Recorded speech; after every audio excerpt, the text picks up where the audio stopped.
Porto e Negócios, patrocínio Brasil Terminal Portuário, acreditar e inovar. Apoio Grupo Gelog, Grupo Iaman e Grupo Intersat. Apoio institucional Concais. Realização Santa Cecília TV, 22 anos.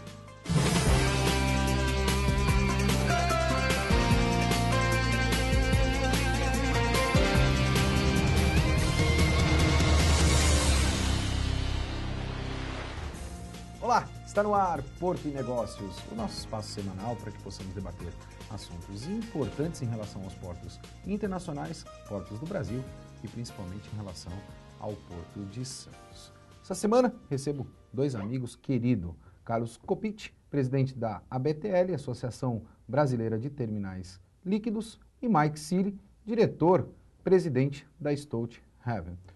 Mike, obrigado pela tua presença. Eu é que agradeço essa oportunidade.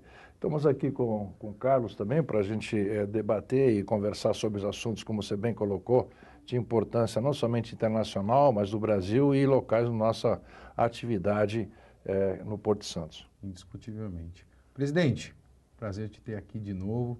Sempre bom, toda vez que você está aqui na nossa poltrona do Porto e Negócios, eu tenho plena convicção que a audiência é extremamente qualificada. Obrigado pelo elogio. Eu que agradeço pelo convite. Nessa semana, quero discutir a pauta com esses meus dois convidados, falando em relação aos investimentos, falando em relação, principalmente a relação de incidentes que nós temos nos portos do Brasil e portos do mundo, e vou também pautar outros temas que são extremamente importantes e inerentes ao segmento portuário. Mike, quero começar com você, porque toda vez quando a gente fala em porto, principalmente a sociedade do modo geral, associa porto a container. Na verdade, porto não é só container. E a gente sabe que principalmente a área de líquidos nos portos do Brasil vem fazendo uma série de investimentos. Será que você consegue detalhar para nós e principalmente para a nossa audiência quais são esses investimentos e como é que o segmento de líquidos está enxergando o Brasil para o ano de 2019, 2020, 2021 ou daqui a uma década? O Brasil realmente ele é um consumidor muito grande, principalmente de produtos, digamos assim, derivativos de petróleo e químicos também, por natureza, e exporta muito etanol. Isso é praticamente a matriz do segmento de líquidos a granéis. Nos investimentos, aqui eu falo um pouco em Santos, tanto na margem direita quanto na margem esquerda, eu poderia dizer que os investimentos estão chegando na casa de quase 500 ou 600 milhões. 600 milhões de reais. Exatamente. Sendo a ampliação na Stolt, por exemplo, nós ampliamos aí 20 mil metros cúbicos mais. A Vopak está ampliando e a Geo, Copap, também estão com planos de investimentos também lá. Então, o outro ponto também fundamental é a Calha Norte. O Brasil, principalmente na área Maranhão tal, também está começando já a se desenvolver bastante também, é uma área interessante. Espírito Santo também, Vitória também se desenvolve bastante. Rio Grande é um porto ainda a ser melhor explorado, eu diria, mas com grande potencial. Rio de Janeiro já tem a sua cota. Eu acho que a Calha Norte pode ampliar mais um pouco, Bahia também deve ampliar um pouquinho mais e, obviamente, nós estamos falando agora de Suape, que nós temos mais alguns terminais lá, que acho que o Carlos vai falar um pouco sobre isso, que querem se associar também, acho que a BTL, que eu acho fundamental aqui, aproveitando a oportunidade de falar sobre a BTL, que é onde conglomera realmente todas os terminais de segmento líquido a granel, e que está muito inserida realmente com a preocupação da infraestrutura, para que possamos até 2019, porque a leitura é que nos próximos 5 anos nós já devemos chegar a um ápice de consumo muito grande e não teremos somente necessidade de construirmos mais tanques, mas também a infraestrutura que nós estamos esperando do governo, que até agora não contribuiu muito. Nós contribuímos, a minha grande preocupação, principalmente na área da Lemoa,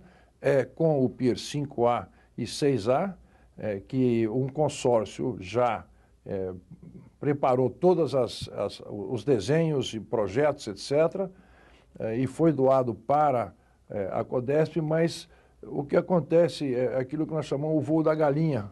Sim. Começa, tal, a gente conversa, fala com uma direção, depois muda a direção, começa a estaca zero, começamos novamente, aí para, começa novamente. Eu digo, não é a velocidade, é o ritmo. Sim. E nós não estamos com muito ritmo nessa questão de infraestrutura. Porto é negócio, Porto é para rodar. Tem que navio entrar e sair. O navio não pode ficar lá fora a $3.000 a hora, demorage, o Porto de Santos vai perder carga. E isso a gente não quer, porque o Porto depende da economia, realmente depende da atividade portuária. Como a gente sempre, muitas vezes, se você me permitir essa liberdade, Mark, a gente fala ao telefone, é keep moving. Né? Nós temos que sempre estar indo adiante. Carlos, a gente sabe aí a importância e a relevância da ABTL. A ABTL é uma associação brasileira, então nós estamos falando aí de todo o continente. Eu percebo notoriamente o crescimento da ABTL. Como é que a ABTL está avaliando estrategicamente, principalmente o mercado de líquidos no segmento portuário? E aí eu vou te fazer um segundo questionamento. Hoje nós temos estoque estratégico? Então, eu vou começar pela última pergunta, né? O grande problema brasileiro é que nós não temos estoque estratégico, né? O Brasil, ele deve ter um estoque estratégico hoje. Nós estávamos até discutindo essa questão na última reunião da Iniciativa Combustível Brasil, no Ministério das Minas e Energia, e isso seria uma obrigatoriedade do próprio governo fomentar essa necessidade do estoque estratégico. Hoje o estoque estratégico brasileiro não passa de 3 a 5 dias, né? Então, precisa constantemente ser renovado, constantemente tem que haver novos aportes de mercadoria, e sobrecarrega os portos e, ao mesmo tempo, os portos não conseguem dar a resposta esperada. Né? Resumidamente, você está querendo dizer que se nós ficarmos sem essa movimentação das embarcações nos portos do Brasil por alguma razão, o nosso estoque no nosso país de líquidos gira em torno de 3 a 5 dias. É isso aí. E aí o país para. Né? Então, o que nos preocupa hoje é exatamente essa questão da infraestrutura, né? O Mike aqui mencionou os 500 milhões que estão sendo investidos aqui em Santos. E a nível Brasil, nós estamos hoje com um investimento de cerca de 2 bilhões de reais só em terminais. Né? Então, principalmente São Luís, Suape, né? E agora os portos da Calha Norte, nós estamos aí com as 2 licitações, onde efetivamente vão ser constituídos novos terminais, né? Terminais antigos que existiam na Paraíba vão ser remodelados, vai sair um novo terminal em Vitória, né, que é um greenfield total. Vai haver agora a licitação do porto de Belém, né? De 3 terminais, e depois mais um greenfield na Vila do Conde, que também é lá no Pará, né? Então, essa necessidade de investimento está muito clara no governo. Ao mesmo tempo, nós sentimos assim uma grande falta de entrosamento entre as diversas agências reguladoras, os ministérios. Quando eu falo agência reguladora, eu digo a ANTAC, a ANP, né, que é muito importante que essas 2 conversem entre si.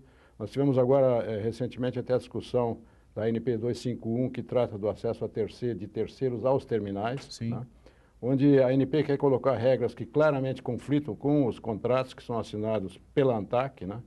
Então, o que nós estamos tentando mostrar para o governo é que toda essa dificuldade burocrática que existe acaba influenciando na negatividade do nosso desempenho. Né? Mas será que a gente não está criando uma grande confusão dentro desse processo todo, Carlos? Até porque me parece que foi um desejo da sociedade e eu acompanhei isso bastante de perto, a gente falou isso no ano passado, de que esse novo governo viria com essa agenda de desburocratização. Você que tramita muito em Brasília, até pelo papel que a Associação Brasileira de Terminais Líquidos tem, você percebe essa mudança de agenda ou a gente ainda continua com essa paralisia, Carlos? A gente já nota um grande avanço nessa questão.